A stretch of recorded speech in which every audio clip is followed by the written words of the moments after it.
Argentina nos acompaña Ramón Gutiérrez, arquitecto por la Universidad de Buenos Aires, investigador en temas de historia de la arquitectura y conservación del patrimonio, fundador del Centro de Documentación de Arquitectura Latinoamericana, CEDODAL. Su labor investigadora se complementa con una vocación formativa de gran importancia para el aprendizaje y especialización de cientos de profesionales en América Latina. También nos acompaña el arquitecto René Pollone, arquitecto por la Universidad de Morón de Buenos Aires. Radica en el Perú desde 1988, fundó su estudio en 1990 y luego se unió con la arquitecta Susel Biondi para fundar Pollone Biondi Arquitectos. Y por último nos acompaña el arquitecto Enrique Bonilla Di Tola, arquitecto y urbanista por la Universidad Ricardo Palma, maestro en ciencias por la Universidad Nacional de Ingeniería, doctor en Gobierno y Política Pública por la Universidad San Martín de Porres. El arquitecto Bonilla dirige la carrera de arquitectura desde el 2010 en nuestra casa de estudios y hoy nos acompaña como decano de la facultad. Un aplauso para los tres, por favor.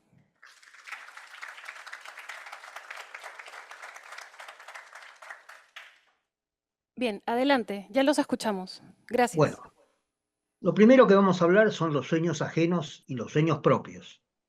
Los sueños ajenos a los porteños, a los habitantes de Buenos Aires, y que tienen que ver, en definitiva, con la historia, con la propia historia. Aquí tenemos tres mapas que muestran algo de los sueños ajenos. En realidad, nosotros fuimos parte hasta 1776 del Virreinato del Perú. Por lo tanto, muchas cosas del Perú las sentimos como propias, en el sentido de que intuimos, fuimos dirigidos, conducidos por el Virreinato del Perú. Cuando se produce el fenómeno de la independencia, hay un proceso de segregación bastante claro que da origen a una realidad. Nuestra formación como país estaba muy condicionada, muy marcada sobre la zona norte del noroeste, de las provincias vinculadas al Alto Perú, a Bolivia, y que de alguna manera generaban con una tensión hacia el centro de la nación, donde estaba Córdoba, y sobre todo el puerto de Buenos Aires, que era un puerto que como puerto tenía enormes limitaciones porque tenía muy escasa profundidad, y por lo tanto fue habilitándose a partir del siglo XVIII muy claramente el puerto de Montevideo como el lugar de comunicación más claro y más fuerte. La realidad también de la forma de ocupación territorial marcaba que Buenos Aires era una ciudad que era la capital de este nuevo virreinato, pero al mismo tiempo tenía una enorme limitación, que era el control de su propio territorio. No iba más allá de los 40-45 kilómetros hacia La Pampa.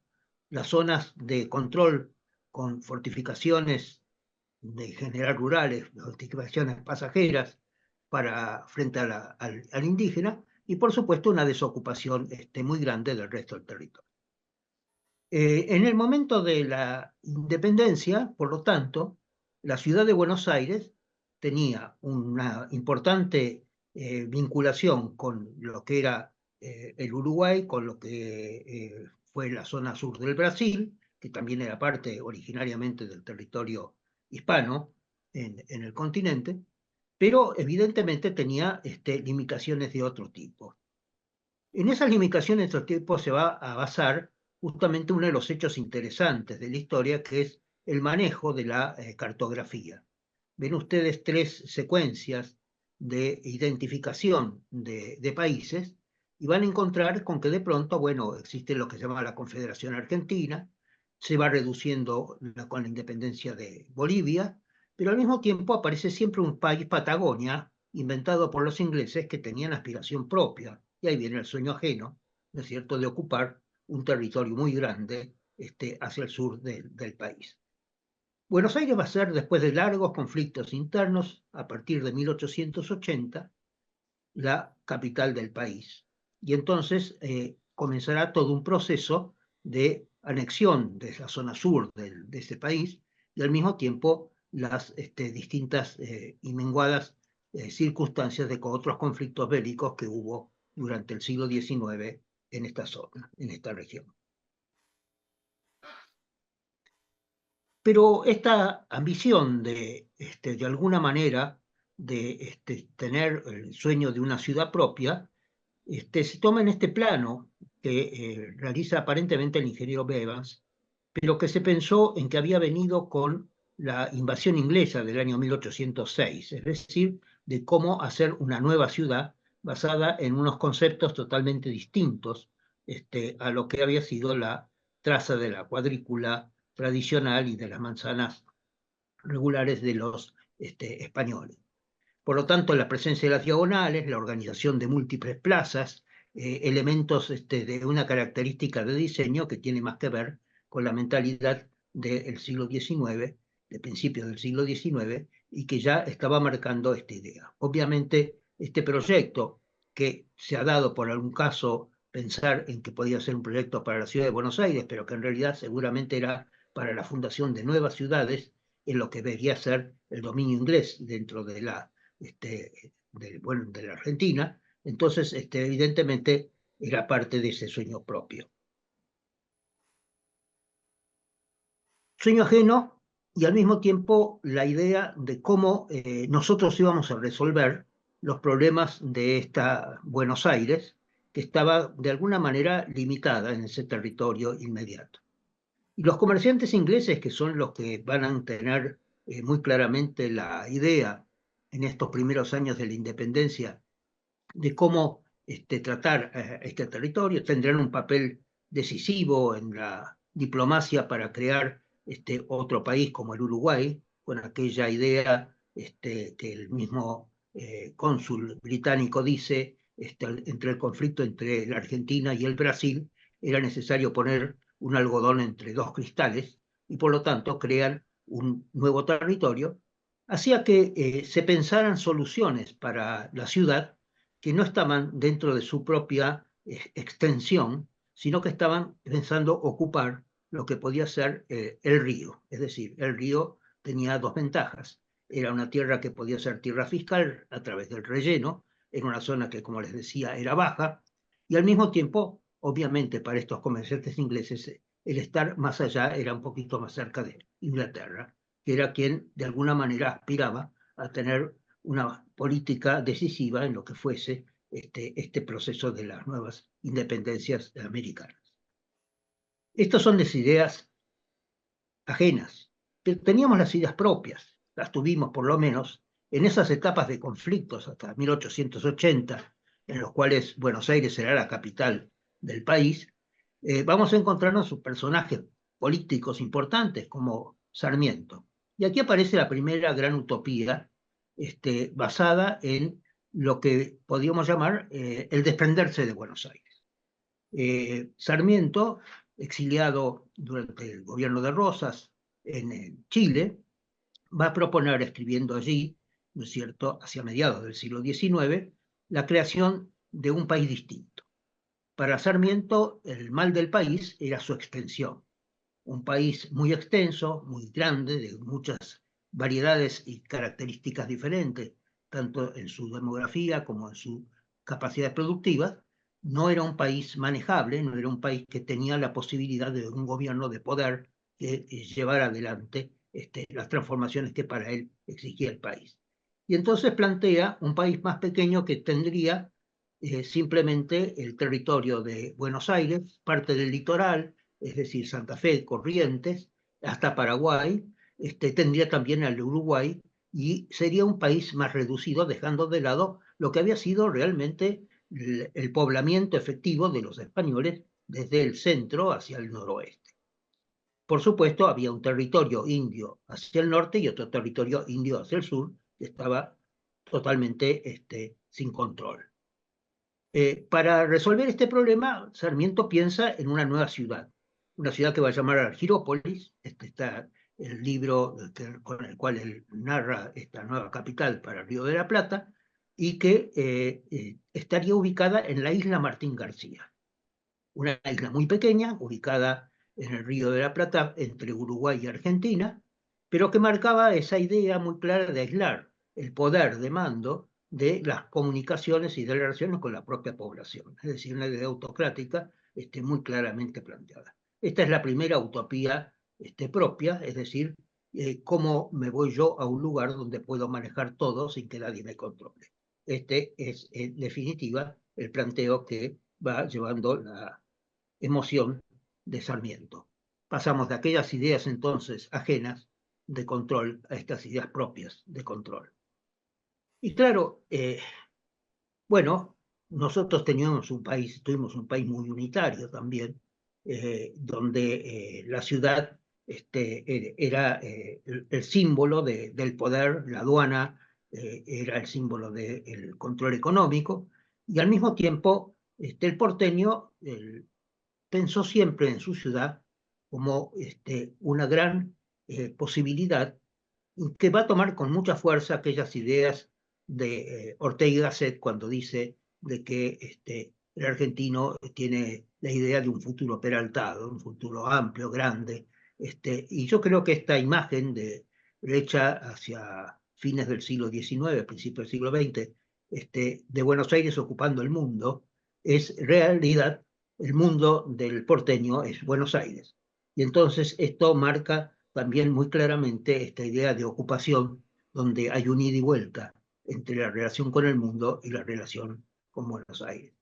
Buenos Aires tiene también un proceso si se quiere, en estas ambiciones de figuración decadentes, como puede ser aquella primera idea muy clara que se ve en el siglo XIX, fines del siglo XIX, cuando ya se consolida como capital del país, que Buenos Aires es la París de América. La París de América que curiosamente en esos primeros años se hace con arquitectos italianos, pero que después claramente tendrá una huella francesa en el urbanismo y en otra serie de expresiones de la propia arquitectura. Pero esa París de América, en realidad, ya lo vamos a ver luego, cuando llega Le Corbusier en el 29, Le Corbusier la ve, nada puede ser comparable para Le Corbusier con Francia, por lo tanto, lo que ve es en realidad la Nueva York del Sur, es decir, la ciudad que va a manejar el sur, que va a tener el peso, la gravitación de esas nuevas ciudades que, como se estaba gestionando en otros lugares, como en el caso de Australia, etcétera, donde iban a aparecer dominios territoriales inmensos. Bueno, la realidad social, cultural, física, económica de nuestro país nos ha dejado ya no en ninguna de estos dos casos, ni somos la París de América, ni somos la Nueva York del Sur. Con mucha suerte somos lo que de alguna manera se definió hace poco como la Reina del Plata. Y ahí nos hemos quedado y en eso estamos. Las visiones del futuro. Las visiones del futuro son aquellas que a principios, sobre todo en el cambio de siglo, del XIX al XX, marcan una idea de cómo el hombre, a través de las tecnologías y los cambios, estaba realizando lo que va a ser una transformación de tipo urbano. Y en esto, la idea del vuelo, la idea del aeroplano, la idea de las autopistas, la idea de elementos de comunicación con patines, con otras formas de ese tipo, están muy presentes en las propias caricaturas, en las propias realidades, tanto desde Nueva York hasta la Argentina, uno lo va a encontrar, lo podrán ver ustedes en las distintas manifestaciones. Y llegaremos hasta este tipo de cosas hacia los años 30, 40, donde tendríamos estos ómnibus cargados de gente mientras los aviones tiran a la gente en paracaídas, donde hay ómnibus con ascensores internos y una multiplicidad de comunicaciones realmente notable. Es decir, todo esto está mostrando un poco lo que era la visión del futuro que tenían a través de las caricaturas los distintos cuerpos de difusión, de comunicación dentro de las ciudades. Aquel avance sobre el río que en la época de Rivadavia, en 1823, los comerciantes ingleses plantearon, bueno, resultó ser finalmente una realidad. No tanto porque no hubiéramos ya dominado más el territorio, aquí tenemos dos trabajos de composición que unos colegas nuestros han realizado sobre lo que era la ciudad plana del crecimiento hacia mediados del 19, la localización de algunos elementos de los que se han construido después, que están obviamente en territorio ganado al río.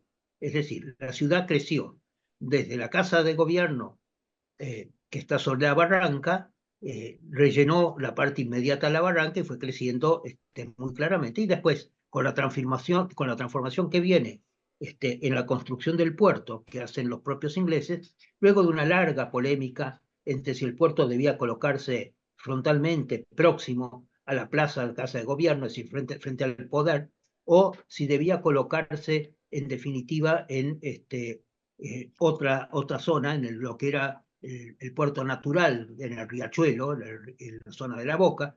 Evidentemente, el predominio del financiamiento inglés define muy claramente hacerlo en la próxima zona de la parte central, pero con canales de navegación que permitían el acceso, porque como les decía, los buques de gran calado no tenían alternativa de llegar hasta allí. Aquí podemos verlo en una, digamos, construcción también virtual de cómo es la ciudad hoy, ¿no es cierto? Y cómo la vieja aduana, que ustedes ven ahí semicircular, con el antiguo muelle de mediados del siglo XIX, y dónde están ubicados desde el Ministerio de Defensa hasta otra enorme cantidad de edificios que están plenamente localizados en lo que era originariamente el centro del río. Cuando se produce el fenómeno de la demolición de las autopistas en la época de la dictadura de los años 70, buena parte del relleno fue colocado en esa zona y generó lo que hoy es, curiosamente, la reserva ecológica, que está ubicada a metros de la Casa de Gobierno, 500, 600 metros.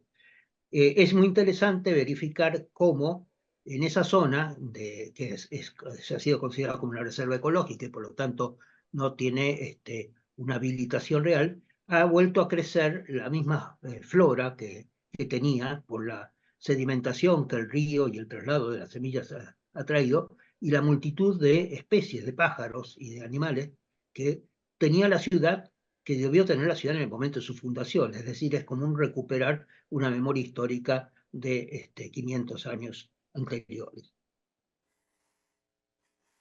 Y también en ese sentido de ocupación del río, tenemos proyectos, algunos de ellos bastante ridículos, pero que se realizaron, o parcialmente se realizaron. Esta es la ciudad deportiva del Club Boca Juniors, que vendió alegremente butacas para ver fútbol en el medio del río. El resultado fue un fracaso económico de gran envergadura y por lo tanto la claudicación de este elemento que se vendió a los grandes inversores inmobiliarios que hoy están queriendo volver a crear una ciudad sobre esta parte de la antigua ciudad deportiva de Boca Juniors. Surgiendo en la misma idea de esta ocupación del río, el tema de las aeroislas fue de alguna manera un tema central. En principio lo que se trabajó fue con modificaciones que, como vemos acá en la zona del puerto, algún proyecto de crecimiento de la ciudad con un trazado más en la línea francesa, y este tipo de proyectos los hubo en cantidad. Es decir, van a ver ustedes muchos otros ejemplos allí colocados de la ciudad ocupando buena parte del río, pensando siempre en el negocio. Y esta es otra de las características importantes de Buenos Aires. Es decir, Buenos Aires, descrita ya desde el siglo XIX muy claramente como una ciudad de comerciantes, una ciudad donde los elementos de valor económico están marcados. Vamos a analizarlo, si se quiere, en una circunstancia actual, y lo vamos a ver con mucha claridad, también lo que significa este tipo de políticas de carácter inmobiliario. Dentro de esa manera de ocupar el río, vamos a tener proyectos como el que ven arriba, ¿no es cierto?, de las estaciones de aeropuerto, simplemente una aeroisla. En este caso es un proyecto de la Sociedad Central de Arquitectos del año 36. Es decir, que los arquitectos también nos plegamos a este tipo de ideas en muchos casos.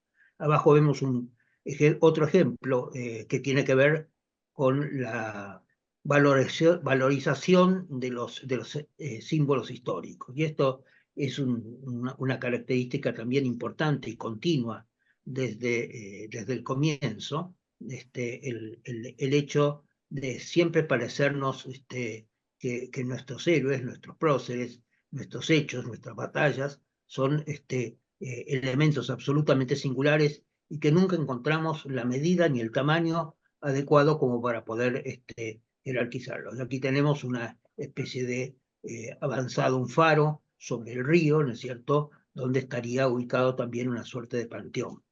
El otro caso es una Atlántida, es decir, seguramente la ciudad tenía que crecer y para crecer necesitaba no solo el aeropuerto, sino toda una serie de circunstancias y de proyectos que las hemos tenido hasta hace poco, relativamente, durante el gobierno de Menem, el ingeniero Alzogaray, con capitales holandeses, se planteó prácticamente una nueva ciudad con aeropuerto, aeroisla, ¿no es cierto? Y esto sigue con una especie de circunstancia pendiente dentro del concepto de buena parte de los habitantes de Buenos Aires. Finalmente, en este avance sobre el río, el que da la tecla en la misma idea es Le Corbusier en 1929, cuando viene a Buenos Aires. Su primera imagen es la imagen de una luz sobre el río, y él plantea entonces crear una aeroisla que está vinculada, como ven en el plano, muy directamente a través de un puente hacia la ciudad. Pero la isla era para Le Corbusier y les Cités des Affaires, la ciudad de los negocios. Ahí tenía que estar el poder, ahí tenía que estar el gran centro de negocio económico, y que tenía que estar aislado. Es claro, no podía perturbarse, no vaya a ser que hubiera alguna manifestación o alguna otra cosa, y por lo tanto esta forma de control era una forma de control muy clara de esta idea de poder. Como no tuvo mucho éxito en sus manifestaciones de Corbusier, que vino realmente a hacer negocios a la Argentina, y lo deja muy claramente cuando dice, cuando se produce la revolución militar del año 30, él les escribe a sus amigos, a Victorio Campo: bueno, ya está, ya hicieron ustedes la revolución, ahora hagamos las arquitecturas que tenemos que hacer. Entonces esta idea de la ciudad de los negocios era un planteo muy claro, y que yo creo que justamente junta esas ideas de la autocracia del poder con las posibilidades del manejo de los negocios. Comenzamos con el tema de las renovaciones urbanas, y esto lógicamente tiene sus proyectos. Por ejemplo, los parques. Entonces aquí tenemos parques franceses, parques ingleses, siguiendo ya la línea muy clara de un urbanismo que se va a desarrollar sobre todo a partir de la Primera Guerra Mundial, después del proceso de reconstrucción, las ideas de cómo hacer el paisajismo francés, cómo hacerlo de otra manera, incluyendo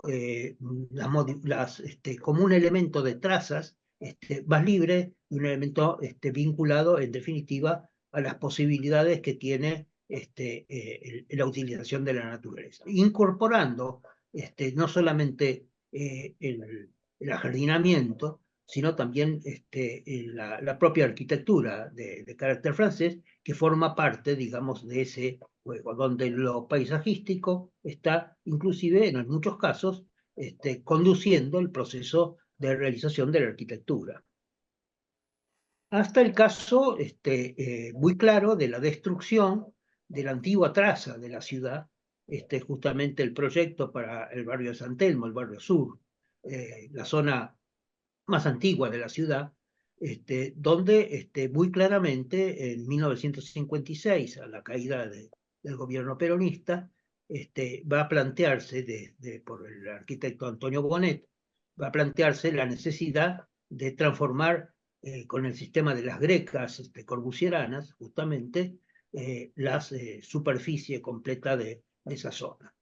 Es impresionante pensar, porque esto se iba a hacer desde el gobierno, el negocio que implicaba esto, donde pasaba de una densidad de ocupación de 280 habitantes por manzana a 4.000 habitantes por manzana, con grandes torres, con centros de manejo como ven ustedes. Y se pensaba hacer como un gran negocio, es decir, el negocio desde el Estado. Y este es otro de los elementos que también caracteriza las circunstancias del desarrollo de Buenos Aires. El elemento simbólico más importante desde el punto de vista urbanístico era sin duda la Plaza Fundacional. La Plaza Fundacional en realidad tenía una doble función, una plaza cívica y una plaza militar. La plaza militar estaba ubicada justamente sobre la barranca donde está hoy la Casa de Gobierno. Allí estaba el fuerte, la Casa de Gobierno inclusive estuvo en su origen en 1880 hasta que se construye como conjunto la actual Casa Rosada sobre el propio fuerte. De tal manera que cuando en 1888 está planteándose la necesidad de una estructura municipal, ya que Buenos Aires pasa a ser capital del país y por lo tanto va a generar otra ciudad, que es La Plata, como reemplazando la capital de la provincia de Buenos Aires. En ese momento el arquitecto Usquiazo hace un diseño que marca este tipo de solución, eliminando lo que era la antigua recoba, un elemento de carácter comercial para vendedores dentro de la plaza y generando ya la idea de la Plaza Jardín con ese monumento de carácter central. A esta primera idea, que es una idea de transformación urbana, por lo tanto, de alguna manera recogía o generaba, digamos, esto frente a la catedral que existía, frente a lo que iba a ser la Casa de Gobierno, aparecen otras ideas, es decir, las ideas de que esto tenía que tener otro prestigio, y para tener otro prestigio debía, de alguna manera, vincularse a aquellos elementos de prestigio universal, como era el caso de Venecia, y por lo tanto no hay quien falta que proponga llenar de agua la Plaza de Mayo y colocar unas góndolas también, si es necesario. La utopía avanza. Cuando avanza la utopía, no se junta la utopía con la conmemoración patriótica. El centenario de la independencia en 1910 marca, aunque fue en realidad del proceso de la Revolución de Mayo, marca muy claramente un concurso internacional al cual va a ser adjudicado también a un arquitecto italiano, Gaetano Moretti, que va a ser también el que hace, por ejemplo, el Palacio Legislativo de Uruguay y otra serie de obras. En realidad, el concurso lo hace este arquitecto con un escultor, Luis Solara, italiano también, y colocan dentro de ese gran edificio, que es ese gran elemento vertical, el antiguo, el antiguo elemento que había sido generado, que era la pirámide, que había sido generada en el momento de la independencia. De manera que era como una especie de sarcófago donde estaba ubicado. Pero no solamente era el monumento, es que el monumento ocupaba toda la plaza, reorganizaba la plaza, le quitaba el sentido del lugar de encuentro, del lugar de manifestación, del lugar de presencia, de aplauso o de grito, pero que en definitiva es el elemento simbólico más importante desde el punto de vista social y cultural de las ciudades españolas. Algo que es distinto que la propia España, porque en la propia España la plaza no tenía como nosotros la iglesia, el poder religioso y el poder civil. Es decir, allá había áreas propias de las obras religiosas y las áreas explícitas de lo que era la plaza cívica, donde además era el lugar donde se hacían las fiestas, era el lugar lúdico y además el lugar comercial del conjunto, ¿no es cierto?, de vendedores ambulantes, que eran lo que caracterizaba la formación de los mercados habitualmente. Por lo tanto, estábamos ante un cambio que implicaba evidentemente una nueva visión de lo que era el espacio donde el monumento, el valor simbólico era realmente más importante. Y lo vamos a ver, esto reiteradamente se quería buscar formas cada vez más dignas y más elevadas para poder significar de que este era un lugar preciso, de gran importancia histórica. Pero era tan preciso como importancia histórica más o menos, porque en realidad lo que buscaban era más que nada el reconocimiento del político, que el presidente o la autoridad que tomaba la decisión.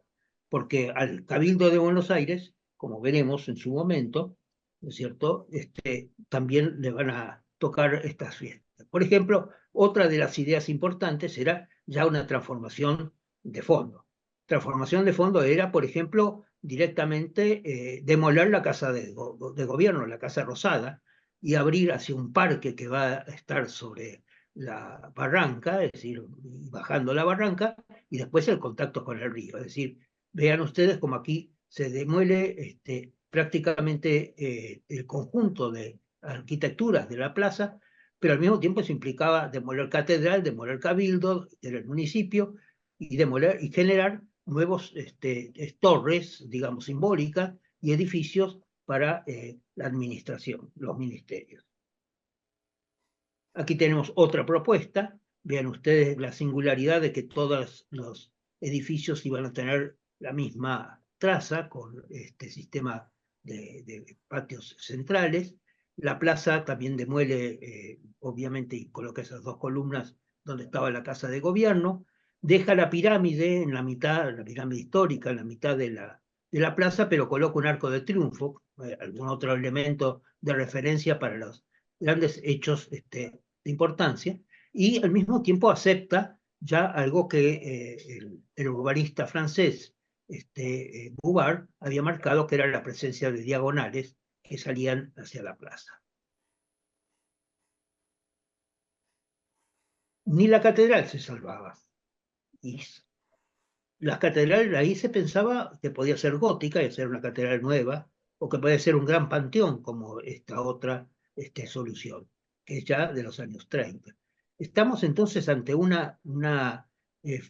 por un lado, la idea de la importancia que tenía simbólicamente el lugar, pero al mismo tiempo no tenía una importancia arquitectónica, sino era una nueva obra hecha por una mentalidad historicista en ambos casos, es decir, como una historia que fuera distinta que la nuestra. En realidad, lo nuestro no siempre parecía pobre frente a los deseos vehementes de ser mucho más. Y esto está marcando muy claramente una manera, yo diría, bastante clara de ser del porteño. El porteño viaja a Europa y viene con una serie de ínfulas y explica cómo en Europa se cuidan las cosas, se hacen bien y todo lo demás, y acá no las cuidamos. Obviamente que es así, hay una gran diferencia, pero siempre cuando está en Europa, como Buenos Aires, no hay. Cuidado, eso está claro. Allá todo es muy magnífico en Buenos Aires, acá habría que hacer lo mismo que en Europa. Entonces no entendemos bien cómo estamos parados. Y esto tiene un tema, digamos, cultural, que tenemos que de alguna manera resolverlo con un poco más de conciencia efectiva sobre lo que estamos construyendo en nuestra propia ciudad. Les hablaba del Cabildo, y ya pueden ver, el Cabildo tenía una torre muy bajita, en 1880 y tantos, la hacen más alta para poner un reloj arriba que marcara, y que sobre todo sobresaliera en el perfil de la ciudad. Lo importante era que el municipio fuera la cosa más importante. Cuando se resuelven hacer las avenidas y hablen la avenida de Mayo, tienen que demoler 3 arcos de un costado, y cuando abren la diagonal hacia el otro costado, demuelen otros 3 arcos. Con lo cual quedaba un muñón de edificios, y claro, un terreno muy grande, que es este muñón de edificios que están viendo en la parte de abajo, que tiene una construcción, porque sí, lo que inmediatamente se dijo, hay que aprovechar el terreno tan cerca de la plaza, esto va a rendir económicamente mucho dinero. Proyectos privados y proyectos hasta del propio Estado para hacer este tipo de proyectos que están viendo allí. Es decir, nuevamente la decisión era, por un lado, lo importante que era recuperar el cabildo, que es lo que tenemos hoy, una maqueta de lo que era el cabildo anterior, porque realmente fue así, y esta idea de cómo podía aprovecharse integralmente este edificio. Les estoy hablando de cosas que parecen antiguas, esto es 1940, lo que estoy diciéndoles, pero hace poquito tiempo, poquitos años, muy poquitos, que se ofreció a la venta el otro edificio de la municipalidad que está al lado, más otro edificio de cultura de la ciudad, en una especie de feria inmobiliaria en Francia sin que la legislatura de la ciudad hubiera tomado ninguna decisión de vender esos edificios públicos. Pero sí, siempre hay ofertantes para cosas que son ajenas. La pandemia ayuda muchas veces para este tipo de cosas. Las grandes avenidas es un poco la transformación de este ideal, digamos, de la cuadrícula, con la relación y vinculación con los cortes que introduce el ferrocarril, el tranvía, ¿no es cierto? Y finalmente el automóvil como un elemento claro de acortar distancias. En 1908 vino Monsieur Bouvard, que era el urbanista de París, tomó el plano de Buenos Aires y nos colocó 32 diagonales. Bouvard había estado 2 años antes en Turquía, ¿no es cierto?, en Estambul, y parece ser que le habían sobrado algunos diagonales de las que colocó en Estambul y entonces nos los adjudicaba a nosotros. La cuestión es que íbamos a hacer la ciudad de las diagonales, que finalmente fue en realidad la ciudad de La Plata. En realidad llegaron a hacerse nada más que 2 tramos, de la diagonal norte y de la diagonal sur. Todo el resto quedó en la nada. Lo interesante es que las diagonales, ¿cómo se trazaban? Se trazaban fundamentalmente por la presión política de quienes tenían tierra urbana, sobre todo las grandes familias que habían organizado sus casas quintas o sus terrenos adyacentes suburbanos y que les gustaría tener un sistema de transporte rápido, de tranvías o de lo que fuese, y allí instalaron rápidamente un crecimiento de tipo urbano. Cuando Buenos Aires toma la capitalidad en 1880, recién en 1887 define lo que es el perímetro de su propio municipio y engloba 2 centros urbanos que estaban ya con desarrollo, en Belgrano y en San José de Flores. Esos 2 centros urbanos forman parte ya directamente de la nueva capital del país. En ese proceso de construcción de las avenidas ya tiene influencia París. París es la ciudad, después de las transformaciones del 19, ¿no es cierto?, que marca la idea de la gran avenida que remata en edificios de importancias, de valor simbólico y demás.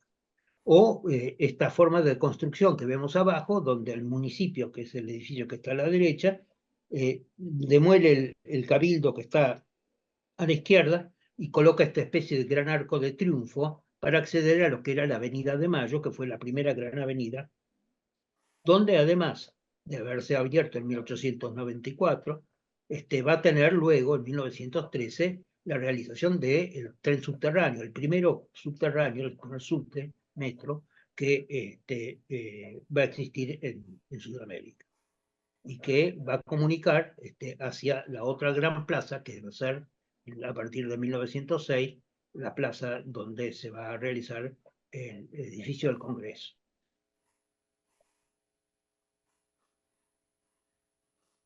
La otra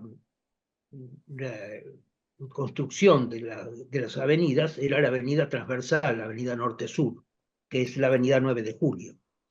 Esta es una avenida muy importante, después de la avenida de Mayo, pero es una avenida que tarda décadas para completarse, inclusive no se completa en su tamaño. El problema es que a comienzos de siglo se resuelve prácticamente una idea de como la Avenida de Mayo, donde se corta hacia ambos lados, digamos, las edificaciones, y por lo tanto un proceso de demolición enorme, un proceso de expropiaciones enorme, que lleva además décadas pagarlas por parte del municipio y hacer las nuevas edificaciones.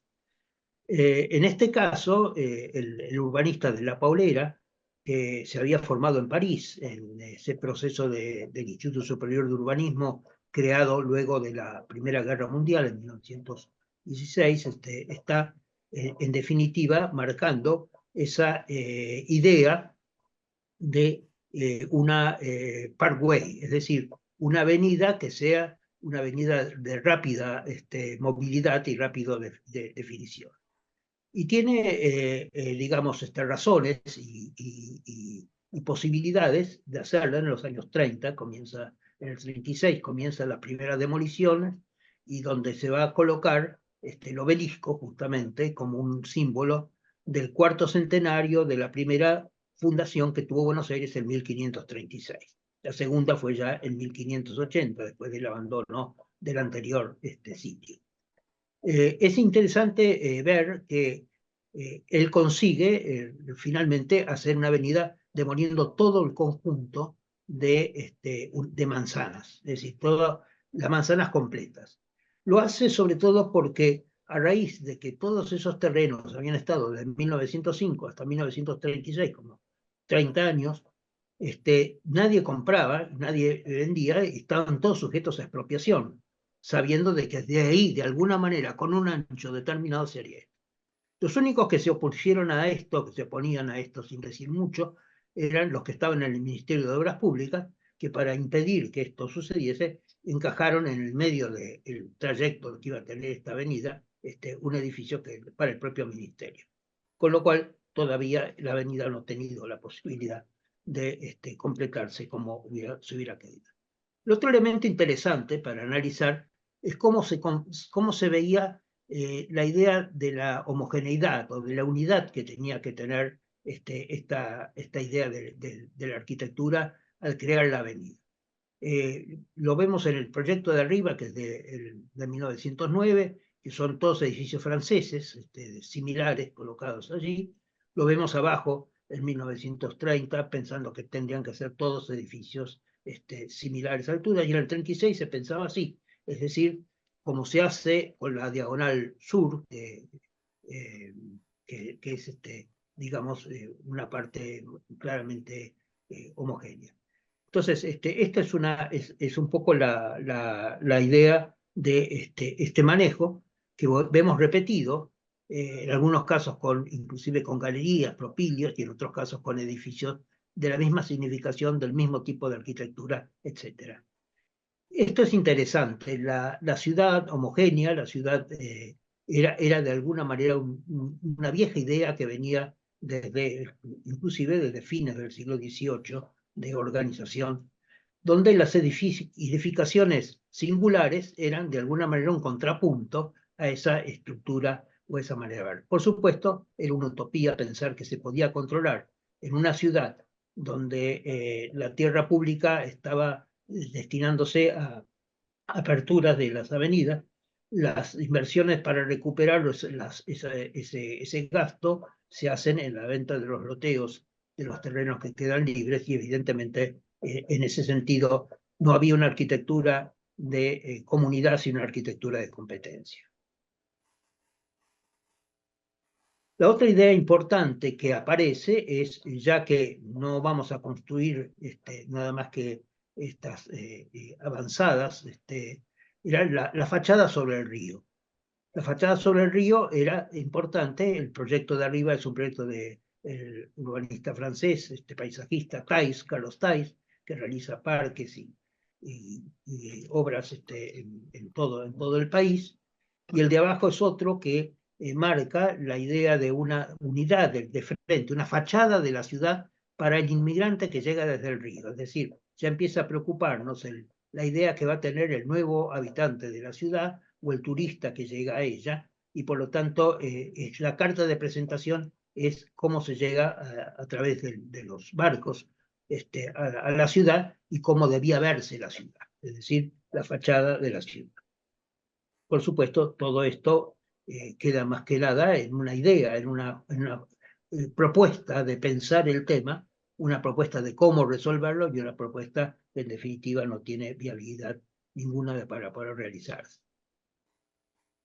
El otro tema esencial empieza a aparecer con las ideas de la urbanización de sistemas, la urbanización de conjuntos, y donde los sectores que habitualmente de concentración que se habían dado desde la época colonial en torno a las plazas principales, a la Plaza de Mayo en todas nuestras ciudades, son pocas. Yo creo que el caso de Lima es una de las pocas ciudades capitales de nuestros países en América, donde el habitante de Miraflores o de San Isidro dice me voy a Lima. No, son parte de Lima. Lo que pasa es que esta forma de desplazamiento y de abandono y de reconocimiento del propio patrimonio cambia también fundamentalmente en estos años 30, 40, con las nuevas ideas urbanísticas. Por ejemplo, es un proyecto de traslado de todo el gobierno. Traslada desde la catedral hasta las embajadas, hasta los ministerios, sobre la zona donde hoy está el aeroparque, por ejemplo, toda esa zona de costas, de la costanera sur frente al río, ¿no es cierto?, va a ser manejada de una manera y la costanera norte de otra manera. El plan del año 24, el plan urbanístico del año 24, contrata a Forestier, que era un paisajista francés, no era un urbanista, era un paisajista, que es el que da la tónica de cómo debía llegar a plantearse esto, y como ven ustedes, la complejidad de las formas de valorización de los espacios en torno a estas plazoletas conectadas con grandes avenidas o con grandes elementos. Y por supuesto rodeada de los edificios que marcaban esa concentración del poder, todos los ministerios en la propia área y demás. Es decir, esta es una de las visiones muy claras, y hay, después de asegurar una docena de proyectos, que se basan fundamentalmente en la disponibilidad de tierra urbana o potencialmente la forma de adquisición o de transformación de esa tierra urbana, o inclusive hasta en situaciones un poco absurdas desde el punto de vista de la identificación, como decir, bueno, el municipio tiene que estar en la zona central equidistante de todos los puntos de la ciudad.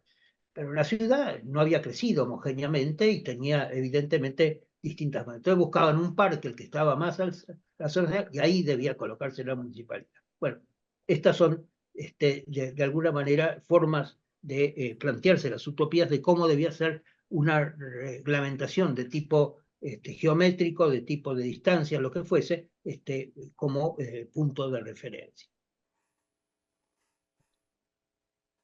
Aquí tenemos, por ejemplo, otra alternativa de la ubicación de los centros cívicos, ¿no es cierto? En la avenida 9 de Julio, la gran avenida esta que mencionamos de la demolición de las manzanas, termina en un edificio que ven aquí, que es el edificio abajo, de un lado, el que está a la derecha, ¿no es cierto? Es un edificio del Ministerio del Gobierno. Entonces proponen los de Obras Públicas hacer otro similar y dejar pasar entonces la avenida por el medio. Bueno, en definitiva es todo una serie de juegos donde los urbanistas plantean cantidades de proyectos de este tipo para transformar, agrupar, darle una homogeneidad, construcciones similares a los ministerios, a los municipios, a los elementos que marcan muy claramente 30, los años 30, 40 son años de una gran utopía de lo que iba a ser las transformaciones de la ciudad. Curiosamente, después de la gran crisis del 30 económica, ¿no es cierto? Sin embargo, todavía se persistía y se sigue persistiendo en este tipo de ideas. El tráfico es otro problema que la ciudad tiene y que se convierte con distintas. Una de las primeras, digamos, utopías es colgar los tranvías de las casas. Como ven ustedes, aquí tienen dos propuestas de 1886-87, donde vemos muy claramente un sistema de colocación donde las casas sirven de soporte y el tranvía funciona entonces en ese nivel. Otros ejemplos son las comunicaciones para cruzar el riachuelo, es decir, en la zona de La Boca, lo que era el antiguo puerto popular, digamos, es ahora un punto de referencia de crecimiento. Se ha hecho el gran mercado de frutos en la zona de Barraca, y por lo tanto los ingenieros empiezan a plantearse cómo hacer, resolver los problemas de comunicación más allá del riachuelo. Entonces el riachuelo, aquí tenemos un proyecto del ingeniero Huergo de 1886, donde realiza unas especies de escaleras, un tubo de bajada con escaleras en caracol, que le permiten llegar a un túnel que peatonalmente le hace cruzar el riachuelo. Esta es una de las alternativas. Y otra alternativa del ingeniero Briano, posterior del año 30, es tomando uno de los puentes que ya existía, entonces el puente de transporte, hacer esta especie de comunicación helicoidal subiendo los autos por encima del puente y bajando del otro lado. Como ven ustedes, las ideas para resolver el orden del problema, además de un puente transbordador, que evidentemente todavía existe en la zona de la Boca, nos está señalando muy claramente cómo era uno de los temas que movilizaba el interés y la preocupación de los habitantes. Y después otros tipos de puentes más complejos, como los puentes que iban a comunicar Buenos Aires con Colonia del Sacramento, en Uruguay, sobre el Río de la Plata. Y aquí tenemos un proyecto del año 60, donde vemos cómo se resuelve el problema del tránsito del ferrocarril, el tránsito de los distintos tránsitos de ómnibus y de autos y de peatones dentro de esta especie de enorme estructura que se planteaba. De este tipo de puentes, del puente de Buenos Aires Colonia, hasta prácticamente hace 15 años todavía se siguen haciendo proyectos para ver cómo se resuelve y desde dónde hasta dónde, cuál es el punto más estratégico, más económico o más accesible que puede llegar a comunicarnos. Y bueno, este destino peraltado que nos prometía Ortega realmente nos deja con la idea de que no hemos tratado a nuestros próceres como correspondía y por lo tanto, de la misma manera que demolemos el Cabildo en Buenos Aires y queríamos construir, dejar solamente un saloncito, y después les quitamos un pedazo de un lado, otro pedazo del otro, en fin, todas estas cosas que hacían que no nos importara tanto, que demoliéramos totalmente la casa de Tucumán, prácticamente también, dejando solamente un salón, ahí donde se declaró la independencia, donde se firmó la independencia. En fin, estas cosas, porque siempre eran pobres, siempre no representaban, no tenían esa dignidad que tenían, nos lleva a cómo llevar, por ejemplo, este otro monumento como una especie de panteón, también de héroes, sobre el río, en 1912-13. Este otro proyecto del año 49 de dignificación de la patria, ¿no es cierto?, también hecho en estilo colosal. El monumento al descamisado, es decir, después de los años 40, como expresión del peronismo. Este es un proyecto de Ángel Guido, hecho desde Rosario, desde la Universidad Litoral, también con esta idea de gran arco de triunfo, grandes manifestaciones con escultóricas. Guido va a ser el monumento a la bandera en la ciudad de Rosario, finalmente, y marca muy claramente ese tipo de cosas. Y la bandera, que es un símbolo, en realidad uno hace un monumento al símbolo, con lo cual es casi un monumento a la segunda potencia, ¿no es cierto? Entonces, este tipo de representación está marcando también muy claramente una forma de ser argentina, diría yo, pero potencialmente elevada en el caso porteño.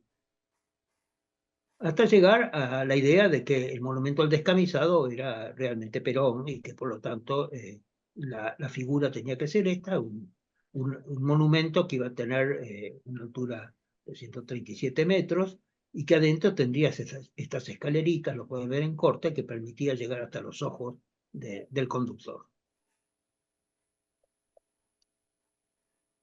Y esto terminó, más allá, con la muerte de Perón en el año 74, con la realidad de este altar de la patria que hace López Rega, prácticamente en el lugar donde, de la avenida, y que tampoco se llega a realizar finalmente por la caída de la dictadura del año 76, es decir, pero que marca la idea de que aquí teníamos que traer los restos de todos los próceres, de todos los presidentes, de Eva Perón, de Perón y de todos los que viniesen después, ¿no es cierto?, como el símbolo, el lugar de una especie de meca a la cual debíamos concurrir todos ellos superando las diferencias o las dificultades que hubiese.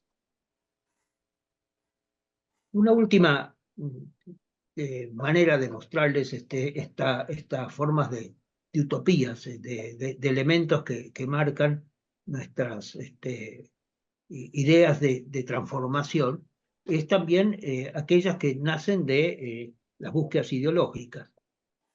Esto que ven ustedes es el hermano de Guido, Alfredo Guido, realiza para Ricardo Rojas lo que debía ser el templo de Urindia.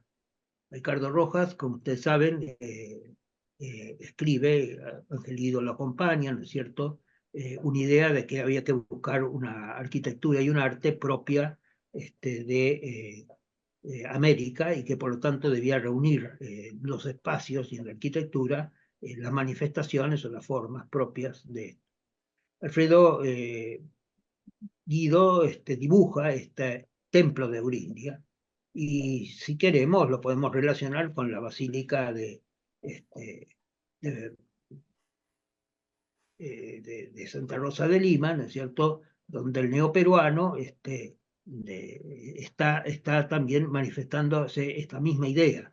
Entonces son los espacios utópicos de una propuesta que en definitiva permitía avanzar retrocediendo, es decir, retroceder en una historia para avanzar en definitiva en un planteo historicista superador de digamos, de este proceso de integración cultural que se estaba manifestando.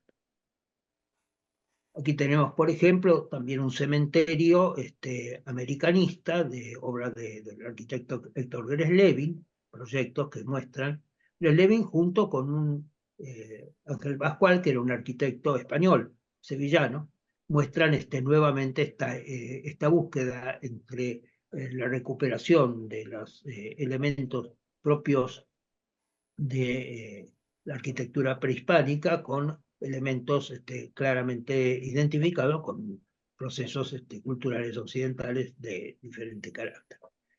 Creo que una búsqueda de tipo utópico estaba, sin embargo, planteando la necesidad de una revisación de que existiera una historia propia, que existiera una historia nuestra, es decir, frente a la avalancha italiana-francesa del academicismo en sus fases de la primera mitad del siglo XX, esto era de alguna manera una contrarréplica, inclusive hasta absurda en otras utopías, por ejemplo, el hacer una casa neoazteca o neoincaica, inclinando los muros en talud, etcétera, aunque fuera un petit hotel francés, es decir, era lo mismo, nada más que con otro tipo de expresión.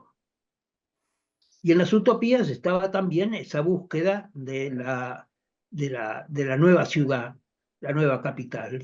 Nuevamente, antes habíamos visto la isla Martín García, era el lugar donde se alejaba, digamos, la contaminación de lo que era el antiguo poder, y se creaba un nuevo poder. Ahora el nuevo poder lo quiere crear Alfonsín en 1986, creando la nueva capital en la zona de la Patagonia, en la zona del Río Negro, frente a Viedma y frente a Carmen de Patagones, es decir, entre ambas provincias, con el río en el medio, y en definitiva un proyecto que localizaba hacia el territorio abierto, de la misma manera como se hace Brasilia, en definitiva sobre un territorio mucho más abierto, menos ocupado, creaba un nuevo centro del poder del país.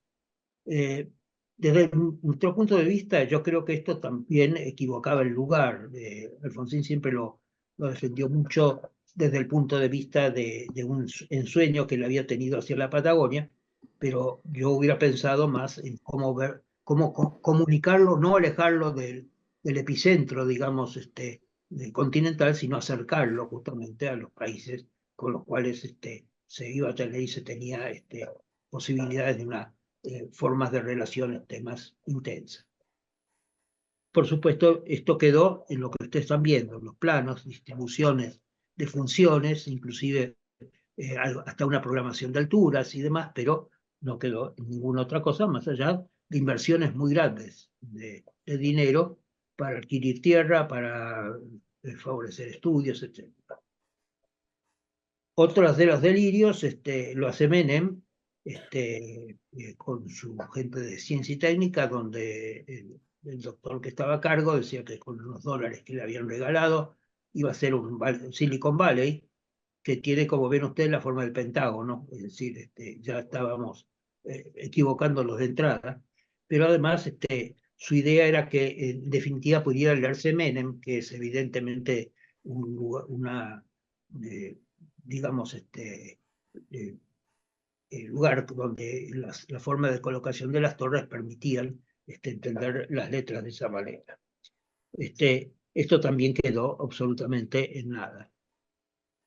Ya para celebrar un poquito más adelante, en los 90 también, aparecen otros proyectos de grandes envergaduras, de torres, por ejemplo, de 1 kilómetro de alto, para ser ubicadas dentro del río, proyectos arquitectónicos. La señora presidenta Kirchner, Cristina Fernández de Kirchner, inventó la idea en el Dock Sud, en la zona más allá de la Boca, la zona Fabril, crear este edificio que iba a ser el polo comunicacional, que iba a tener también 380 metros de altura, y que iba a ser financiado por empresas argentinas. Por supuesto, nos quedamos en el render del dibujo de lo que íbamos a hacer. Y para que no pensemos de que nos falta, digamos, realmente un espacio, un lugar a los arquitectos y a los estudiantes de arquitectura, debemos reconocer algo que Arturo Jauretche decía con claridad, que lo que pasa es que parte de lo nuestro es parte de una especie de colonización pedagógica. Es decir, que hemos sido formados conociendo mucho de otros lados y poco de lo nuestro, o hemos reflexionado poco de lo nuestro para poder hacer algo más propio. Esto en los años 1989, la Facultad de Arquitectura de Buenos Aires incluye un convenio con una universidad de Suiza, de Lausanne, y en definitiva traen un taller para realizar proyectos. Y los proyectos dan lugares a este tipo de cosas, la Casa la Casa de la Inteligencia, por ejemplo, y este otro que es una terminal de cepelines en el puerto de San Isidro, al lado de la ciudad de Buenos Aires. Es decir, esta enajenación de la propia conocimiento, enajenación de los proyectos. El decano me explicó a mí que en realidad era un ejercicio, pero los ejercicios de la nada, sobre la nada, evidentemente no son el camino con los cuales nosotros vamos a poder tener las respuestas que necesitamos para la ciudad que queremos. Y Buenos Aires tiene problemas. Tiene menos habitantes dentro del perímetro de la municipalidad que los que tenía en 1947. Tiene menos habitantes. De esos habitantes, un 23% tiene más de 60 años. Un 20% vive solo. Hay casi 25% de unidades de habitación vacías. Hay 300.000 personas que viven en malas condiciones. Y además la ciudad tiene más mascotas que niños. La utopía ahora es resolver los problemas de fondo de Buenos Aires. Muchas gracias.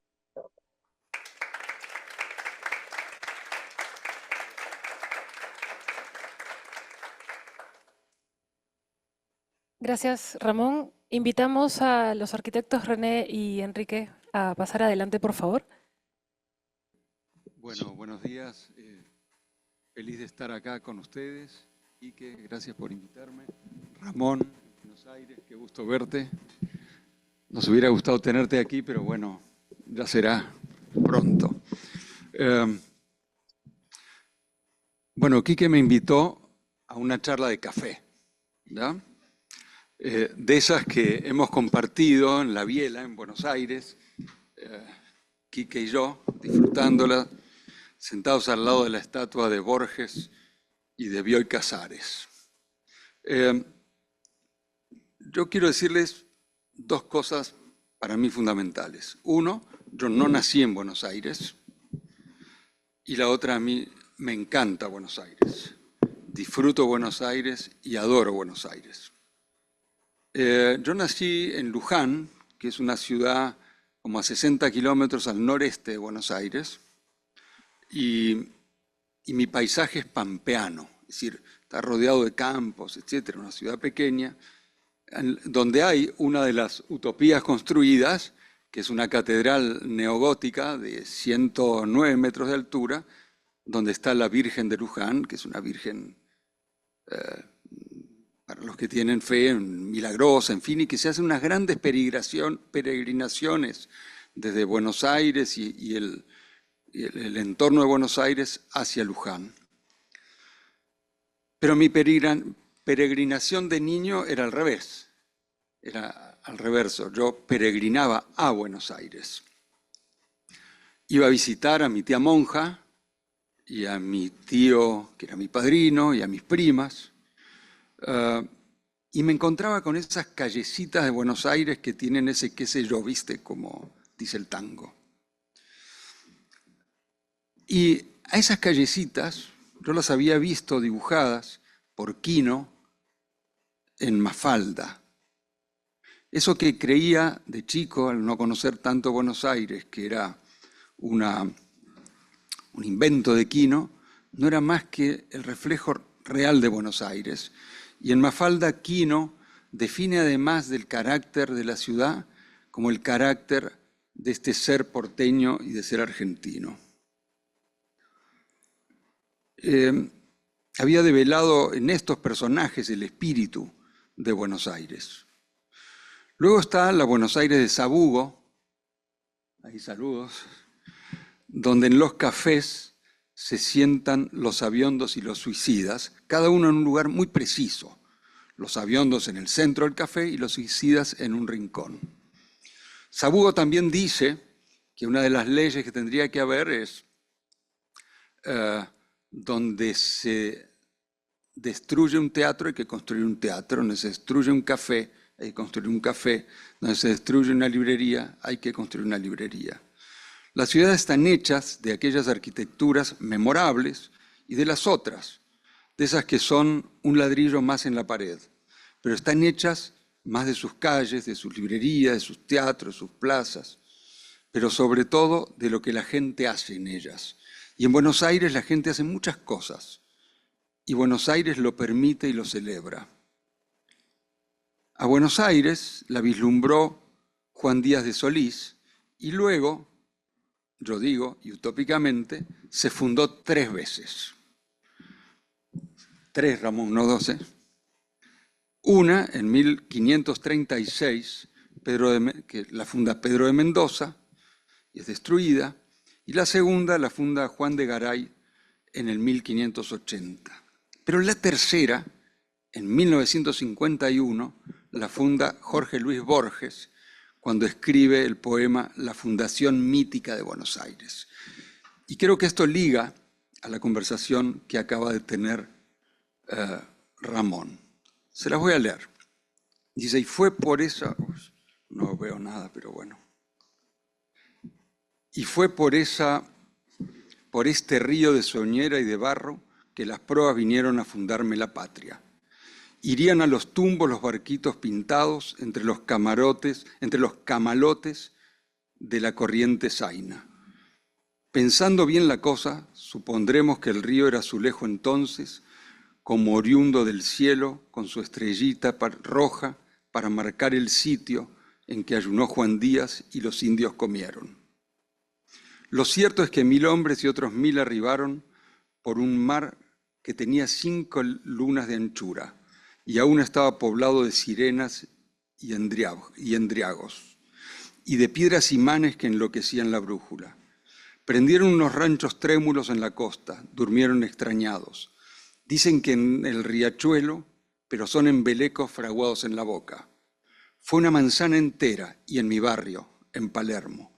Una manzana entera, pero en mitad del campo, expuesta a las auroras y lluvias y suestadas.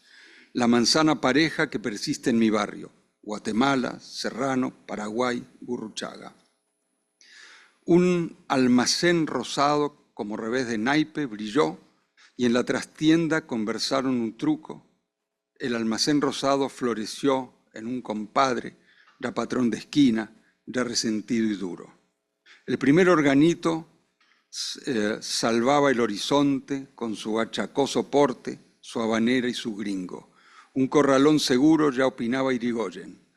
Algún piano mandaba tangos desaboridos. Una cigarrería ahumó como una rosa el desierto. La tarde se había ahondado en ayeres. Los hombres compartieron su pasado ilusorio. Solo faltó una cosa, la vereda de enfrente. A mí se me hace cuento que empezó Buenos Aires.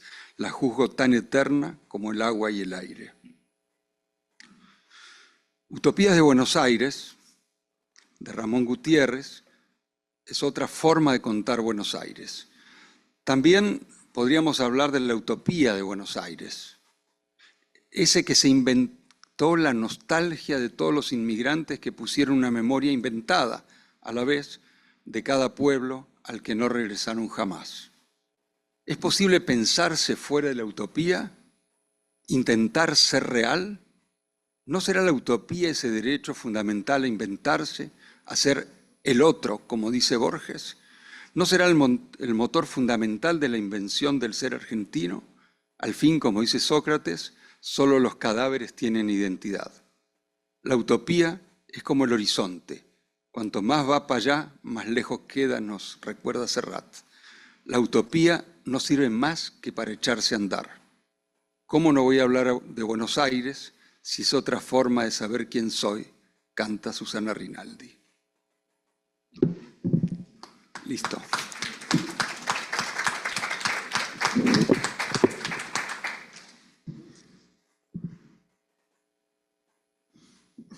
No sé si Ramón quiere comentar algo sobre el interín.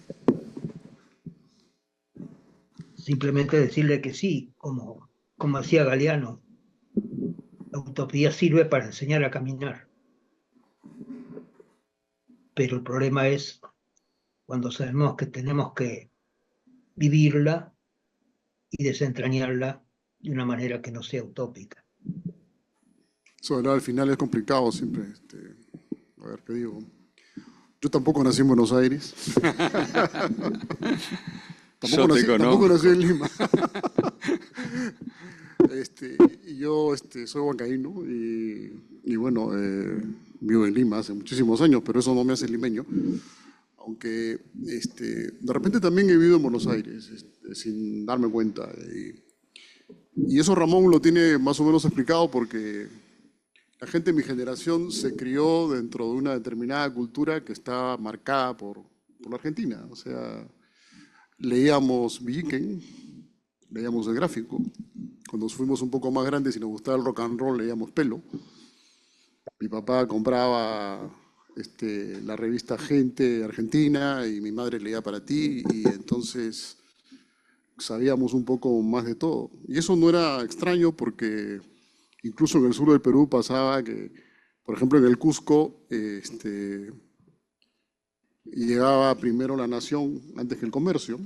Hay un libro de Ramón sobre el eje Cusco-Buenos Aires, es decir, tenemos una cultura rioplatense medio instalada, digamos, en la gente de mi generación. Venía todo, la música, es decir, uno veía muchas cosas y eso te hacía como conocerla. En mi caso particular, además, tenía unos padres que eran muy aficionados al tango, ambos, que lo cantaban muy bien, además, mis dos abuelas. Y entonces la llegada a Buenos Aires fue el descubrimiento de un imaginario que se había gestado probablemente en toda la vida y recuerdo la primera vez, comencé a descubrir la relación que puede haber entre esa imaginación, ese imaginario y lo que es descubrir la ciudad en realidad, ¿no? Me ha pasado unas veces estos temas.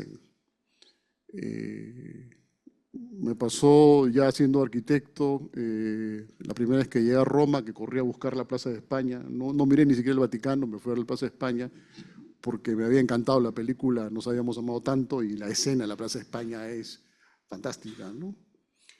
Con Buenos Aires me pasó lo mismo, o sea, vivía yo con una inquietud de vida si Corrientes 348 verdaderamente existía. No sé si conocen el tango a media luz que dice Corrientes 348, segundo piso ascensor, y corría Corrientes 348 y me encontré que era la puerta de un garaje. Corrientes 348 no había existido sino en la imaginación de alguien. Y en el segundo piso ascensor, para más detalles, estaba el consulado del Perú, ¿no? Y entonces yo me imaginaba al cónsul a media luz, ¿no es cierto? Y con todo lo que el tango dice, en fin. Pero descubrí cosas que me interesaban, de que el tango tenía había una geografía en la música, cosa que en el caso peruano no existe, salvo Chabuca. Chabuca sí tiene lugares, porque en el caso del vals peruano, por hablar de la música popular, las cosas existen en el universo, pero no están localizadas. Y nosotros como arquitectos tenemos que localizar cosas, ¿no?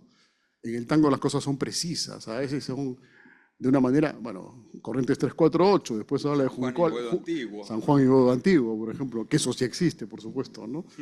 Y Juncal 1224, muy cerquita donde está Ramón ahorita, también existe y tampoco hay nada, ¿no es cierto? Y entonces, pero tenía esa inquietud y habla de calles y habla de lugares, ¿no? A las 5 por Florida, muy bien vestida, pasa Isabel, qué sé yo, hay San Juan y Boedo Antiguo, donde está que es este tango de Homero Mansi, que está este café que ahora se llama Homero Mansi, y donde se reunieron los arquitectos que tú mencionas, el grupo de San Juan y Boedo, donde está pues Mario Saúgo, donde está Felito Iglesias, etcétera, que además los descubrí en alguno de los viajes, creo que en el segundo, y encontré toda esa relación que hay entre la arquitectura y la literatura y la música, y en el caso de Saúl el fútbol, pero yo he prometido que dado que estamos en reunión de argentinos, no vamos a tocar ese tema, porque se termina la reunión. No quiero, y porque además sé que los dos argentinos que nos acompañan son de equipos rivales, pero ahí la dejo, ¿no? Y entonces esto puede terminar como un clásico. Así que bueno, vamos mejor a la arquitectura que es más tranquila.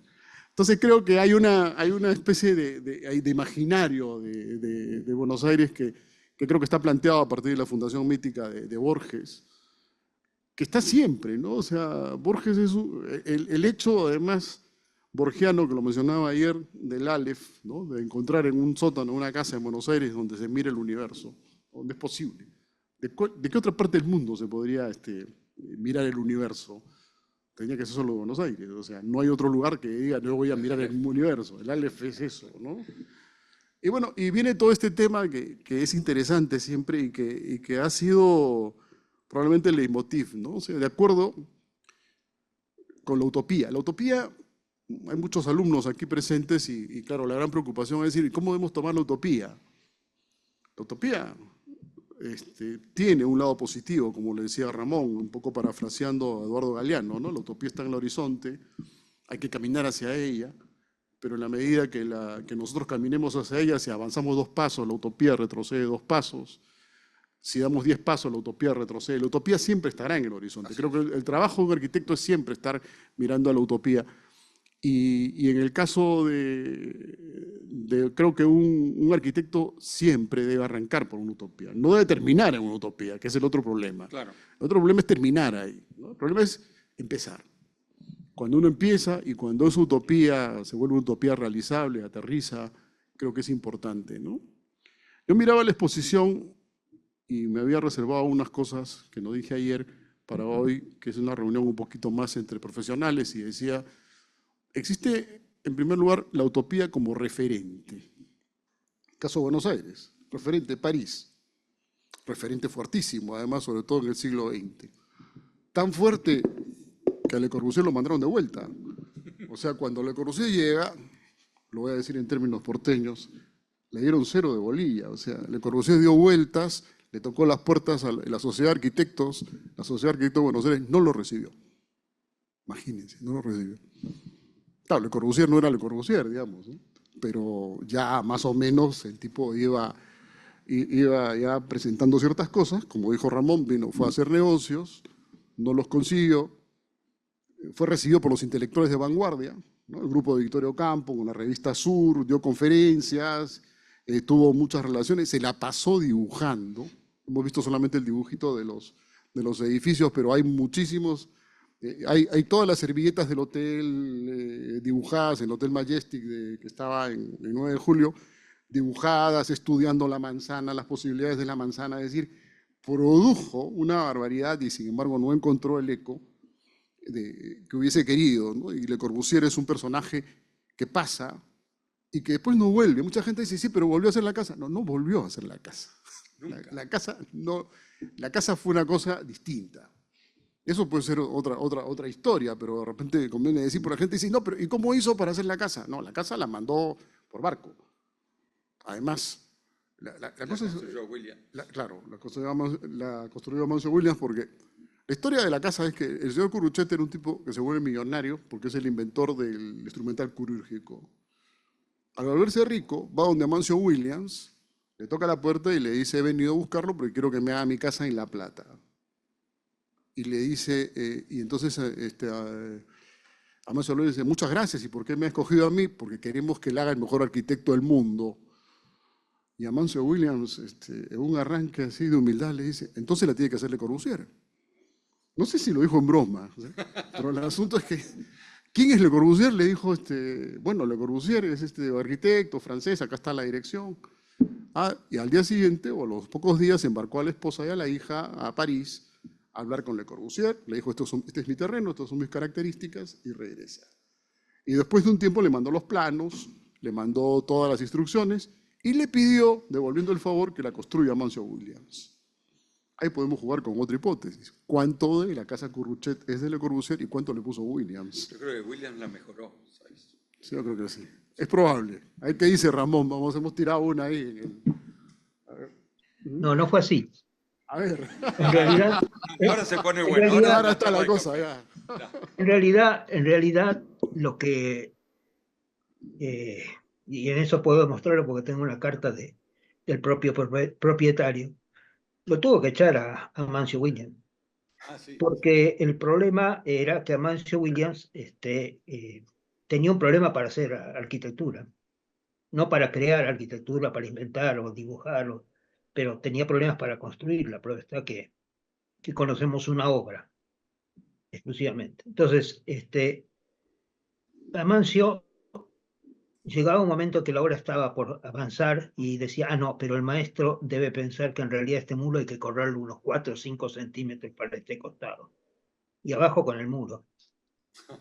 Y el propietario se cansó. Y entonces le escribió a Le Corbusier diciéndole que Amancio nada, que mandara otro. Lo mandaron a Ungar, que fue más o menos similar. Y realmente la casa la terminó haciendo el propietario, que realmente no vivió allí. Esa es la realidad de la historia. Entonces, Amancio no era... Amancio estaba más cerca de la utopía, pero de la utopía evanescente, la que no aspira a ser completada. Yo creo que eso también tenemos que tenerlo en cuenta. Por eso es que realmente teniendo muy buenas ideas, teniendo ideas posibles inclusive de realizar, por ejemplo, como el gran edificio colgado del pórtico, ¿no es cierto?, de la propia estructura, como hizo el caso de Testa, ¿no es cierto?, en el Banco del Hombre, no lo hizo, es decir, lanzó la idea, pero se escapaba de ellas, se escapaba de la concreción real, de hecho. Así que yo creo que Amancio no es que podemos decir que pueda tener participación en el diseño, más bien lo que hizo fue intentar cambiarle el diseño.